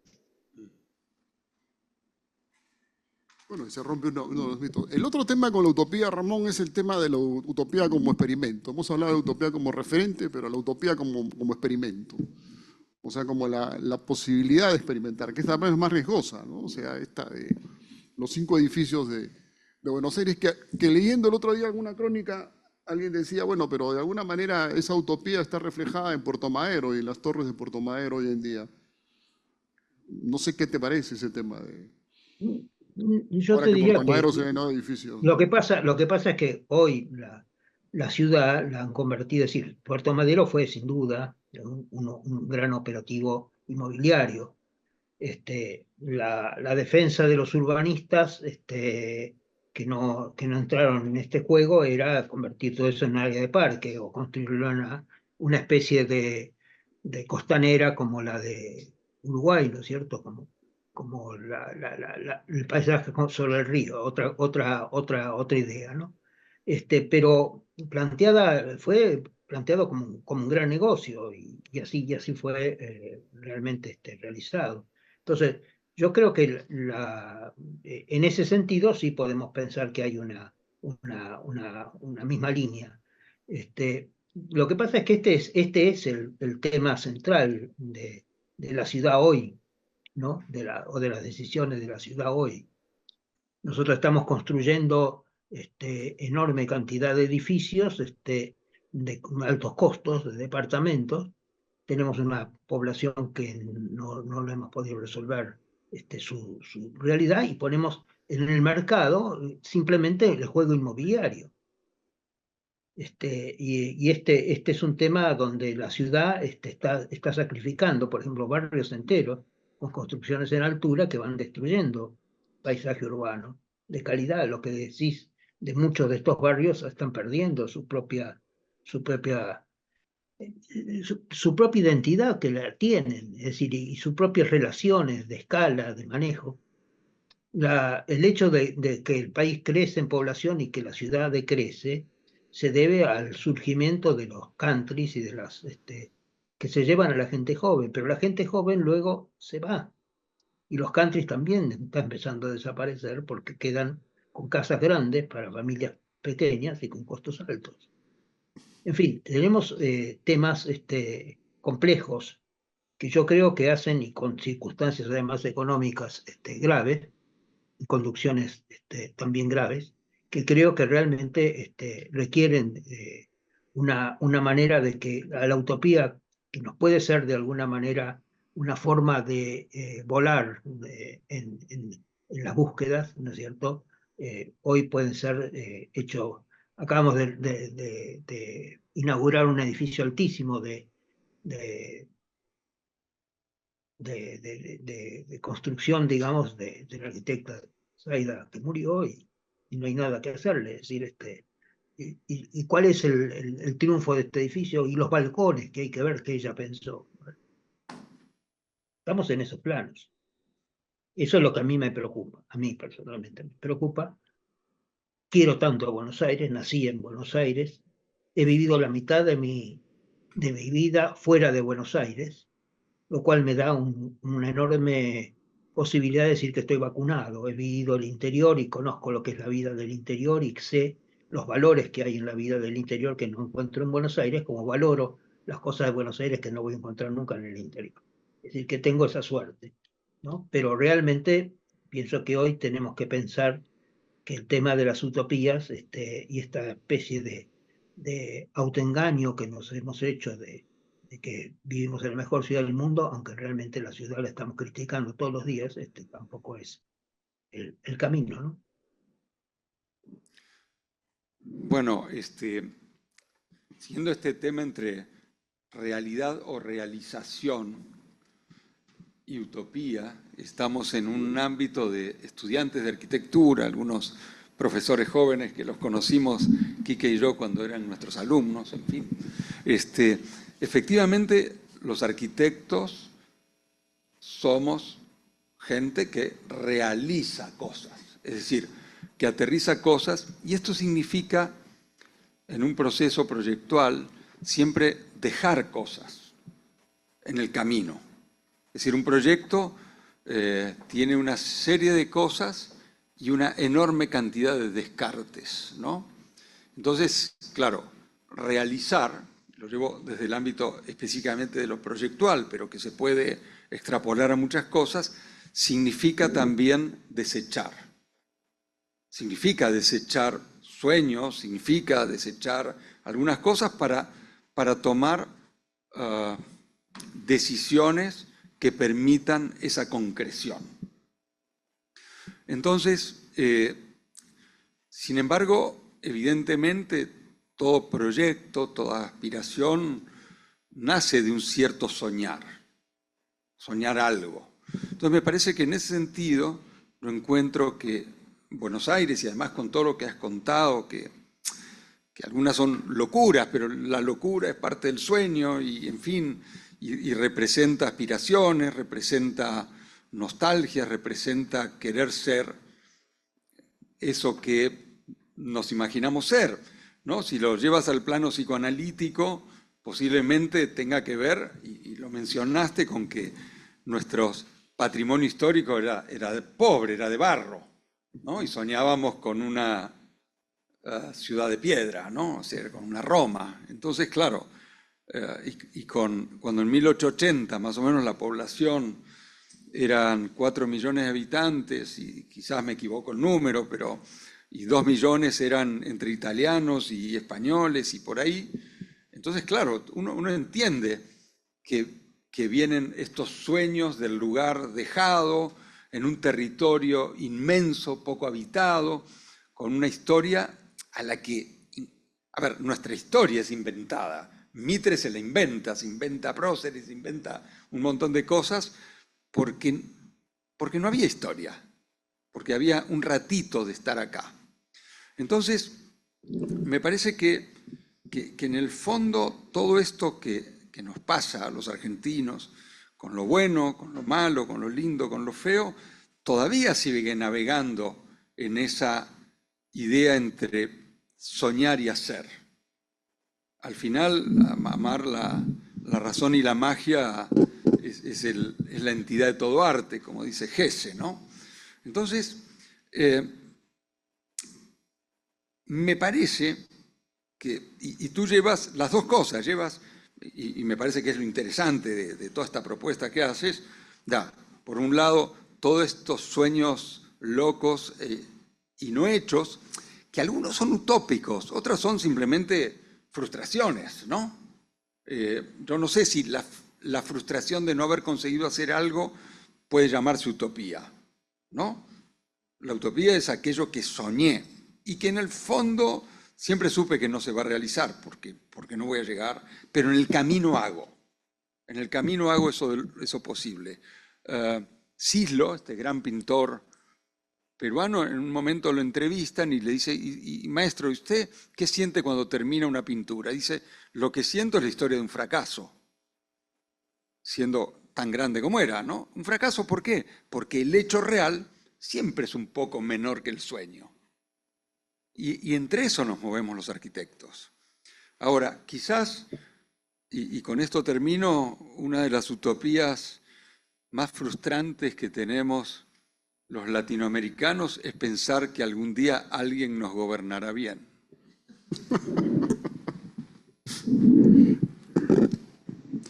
Bueno, ¿qué te puedo decir? En esa última, sí, la utopía política, ya, bueno. En fin, pero igual, vuelve el tema de la utopía y de los usos de la utopía. Y estaba pensando en un tema que es recurrente. Dentro de poco va a haber un SAL. Otra vez nos vamos a volver a juntar y me acuerdo de la efervescencia de los primeros SALes a los que yo no participé, pero que muchos de nosotros hemos leído y trabajado. Por si acaso SALes, Seminario de Arquitectura Latinoamericana. Varios de los que están acá vamos a ir para allá y entonces, ¿cómo tiene que verse hoy día el sueño americano? ¿Cómo le dice Ramón, que es fundador del SAL, que batalló por este tema de la modernidad situada, no el regionalismo crítico, como se lo explico a mis alumnos, sino la modernidad situada? ¿Cómo tenemos que enfrentar este tema de lo moderno, de lo de ir hacia adelante, de lo contemporáneo? Bueno, a ver, yo creo que tenemos que pensar, en primer lugar, de que en lo de la utopía muchas veces hay búsqueda y muchas veces hay evasión. Y este es otro perfil del problema. Pero yo creo que también tenemos que ver la crisis que nuestra misma profesión tiene frente a los desarrolladores urbanos, frente a ciertas circunstancias de decisiones políticas, económicas, digamos, del ejercicio de la profesión. Yo veo que hay un distanciamiento creciente entre el servicio que la profesión debería dar a respuestas culturales, sociales, fundamentalmente, y que hay una decadencia en este sentido grande, y la búsqueda de un ejercicio profesional que está cada vez más truncado, más limitado en sus capacidades. Yo creo que estamos en un tiempo difícil de la profesión, un tiempo donde el rescatar valores, porque es tiempo de pérdida de valores, rescatar valores de respuesta, compromiso y demás con la realidad implican desertar de cierto campo de lo que la utopía ofrecía. Es cierto que que la utopía ofrece también una capacidad dinámica, una capacidad de querer avanzar sobre aquello que parece irreductible, que parece no tener respuesta, que parece no tener solución. A lo mejor la utopía está hoy radicando en buscar esas soluciones más allá de lo que ha sido transitado como respuesta habitual. Y yo creo que esto es un poco lo que nos está faltando. Parecería ser que no es el primer caso de todo esto. Si nosotros pensamos en las ideas luminosas del movimiento moderno, por ejemplo, frente a respuestas de carácter social, de la vivienda, de los temas. Hoy son temas que la vivienda es casi una respuesta de una construcción desechable, lo que se está realizando como vivienda de interés social en muchos lugares. Y muchos lugares no tienen realmente respuesta para algo que es clave en nuestra profesión, es decir, cómo resolver los problemas de nuestra comunidad en el campo que nos compete como arquitectos. Yo creo que este es un poco el dilema que tenemos. Nosotros hemos hecho esto de la utopía pensando no tanto en un sistema eleccionador, sino tratar de vernos como realmente hemos sido, como realmente somos, como realmente hemos pensado, cómo hemos actuado, mostrando los escapismos, digamos, que muchas veces hemos tenido frente a la realidad concreta. Muchas veces cosas que hoy con un poquito de sensatez damos cuenta que no eran viables, que no eran posibles, que no eran, inclusive cuya finalidad estaba obliterada, estaba transformada, estaba deslucida o estaba ocultada porque no era una respuesta adecuada para lo que se planteaba, sino para otro tipo de soluciones o para otro tipo de temas, ¿no? Más bien vinculados a lo económico y a la especulación inmobiliaria, que hoy ha sido una de los hechos serios que tenemos en nuestras decisiones. Entonces yo creo que volver a conocer la realidad es ayudarnos a plantear la utopía de cómo resolverla. Pero si no la conocemos o jugamos más a la utopía que a la realidad, evidentemente no contribuimos a resolver el problema. Ya. Este café puede seguir, ¿eh? Estaría bueno. A ver, el tema, ¿no será utópico pensar, y creo que es un tema casi de argentinización de los arquitectos en el mundo, pensar que tenemos algún poder? Y entonces, porque efectivamente cuando, y tocas bien el tema, Ramón, que es esta capacidad de poder hacer cosas que tenemos los arquitectos, creo que es el hecho central, il nostro fare, ¿no? Es la entidad de eso que hacemos. Pero el problema que tenemos es que, por un lado, por supuesto que producimos, somos y nos reconocemos, especialmente desde la academia, como actores culturales. Es decir, hay una cultura que construye la propia arquitectura, entre hechos concretos, proyectos, utopías, etc. Y que en ese sentido se podrían parecer a la literatura, a la no sé, algún tipo de arte, ¿no? Algún hecho que construye pensamiento.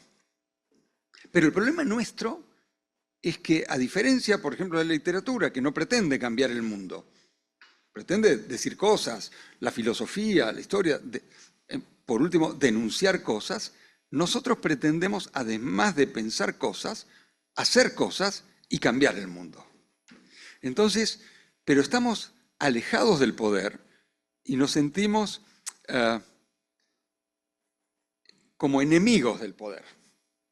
Y entonces yo me preguntaba, por ejemplo, si es que es posible, o si alguna vez existió una ciudad que no fuera producto de pensar defenderse, es decir, separar, y de ahí viene la civilidad, separar la naturaleza otra, los otros, etcétera, que me ponen en peligro frente a estos muros que me protegen. O, más adelante, la generación de valor. El mismo Le Corbusier habla, en una de tus láminas aparece, ¿no?, la idea de valorización, de generar valor económico, por supuesto, y, por último, también el imaginario colectivo o el imaginario específico de algunos gobiernos o algunos momentos de la historia en que la idea es construir una representación de la ciudad. Roma, en fin, Londres, Nueva York, Buenos Aires, ¿ya? Entonces, claro, nos gusta criticar a los inmobiliarios, los critico todo el tiempo, pero en el fondo tienen más poder que nosotros, real, específico, para hacer cosas. Entonces yo digo, si nosotros queremos hacer cosas, y no tengo respuesta ahí, me la paso hace 40 años tratando de encontrar una respuesta, es dónde nos insertamos en la cadena de los tomadores de decisiones. Porque si no, claro, a ver, nos definimos hecho cultural o concretamos, pero esa concreción es tan real, tan duramente real, ¿no?, que al final estas otras fuerzas, el economista, el político, el otro, el publicista, o sea, yo encuentro que hasta los ingenieros que ponen cables por todos lados, todos tienen más poder que los arquitectos. Entonces, este dilema, y que lo vivimos porque además estamos formando arquitectos en un mundo de la cultura, en un mundo de hacer, casi utópico. Y cuando tú hablas de realidad, ¿estás hablando de esta realidad que los arquitectos podemos cambiar? ¿O también es un deseo de que los arquitectos podamos trabajar en ese cambio?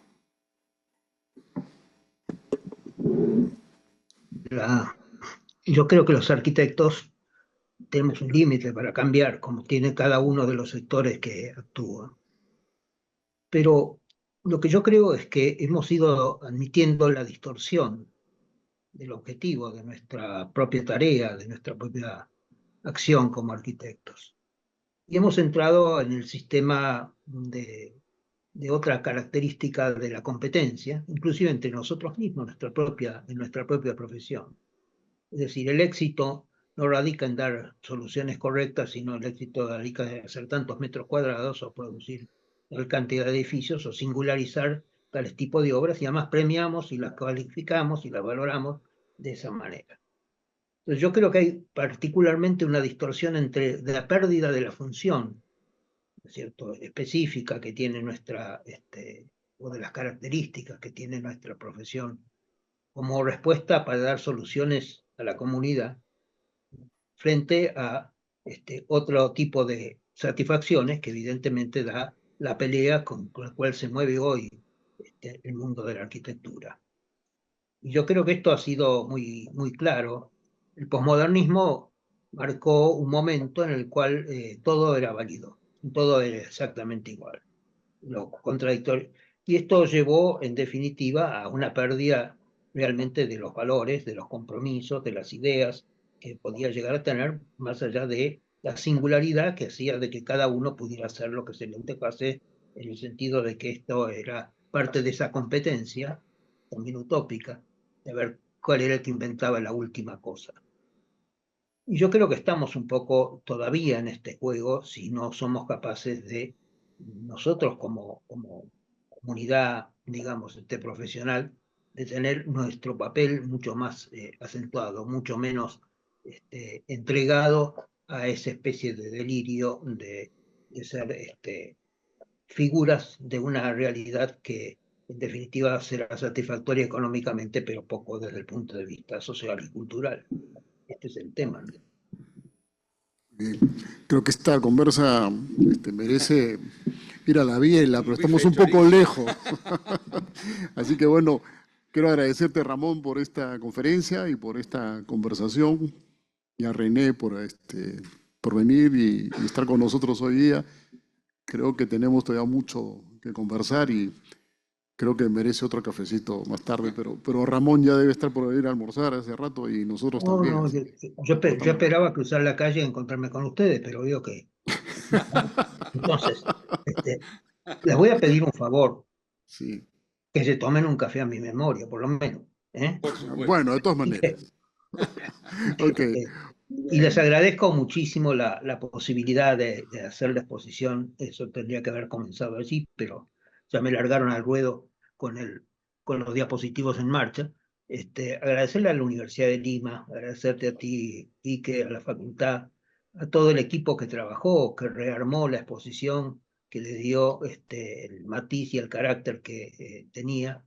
Agradecer a la Cátedra UNESCO que han podido crear y que acompaña en este sentido. Yo quiero decirles muchas gracias en ese sentido de que esto, que fue para nosotros una manera de expresarnos, o la exposición de este año va a ser en la misma línea una exposición sobre arquitecturas ausentes, es decir, el patrimonio, la memoria del patrimonio destruido en todo el país. Entonces, seguimos un poco en la línea de decir, revaloricemos lo que hemos perdido, entendamos cuáles son las razones por las cuales la perdimos, tratemos de evitar de seguir perdiendo. Es decir, de alguna manera es el camino de la defensa del patrimonio que nos estamos planteando.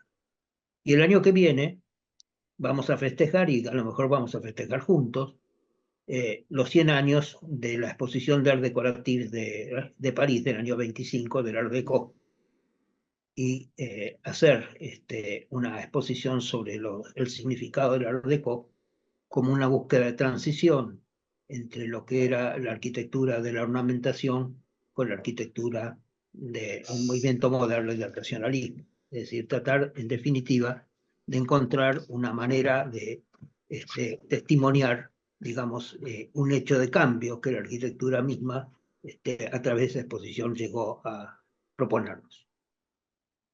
Muy bien, muchas gracias y bueno, esperemos ver ambas cosas pronto y bueno, y también por ahí alguien nos ha dicho, ¿y cuándo hacen Utopías de Lima? Pero bueno, ya eso depende de mi equipo, lo vamos a conversar. Pero creo que la enseñanza que has dejado con esto, igual, las arquitecturas ausentes, aquí tenemos bastantes. Así que, bueno, un abrazo Ramón, un abrazo a Graciela que está contigo, acompañándote y bueno, hasta cualquier momento entonces. Por cualquier momento va a ser en Chiloé, allí nos De todas encontraremos. maneras. Ahí está preparándose el equipo completo. Muy Me bien. parece Un muy bien. abrazo grande. Lo Abrazo, disfrutaré. Ramón. Un gran Nos vemos. abrazo también. Gracias. Nos vemos.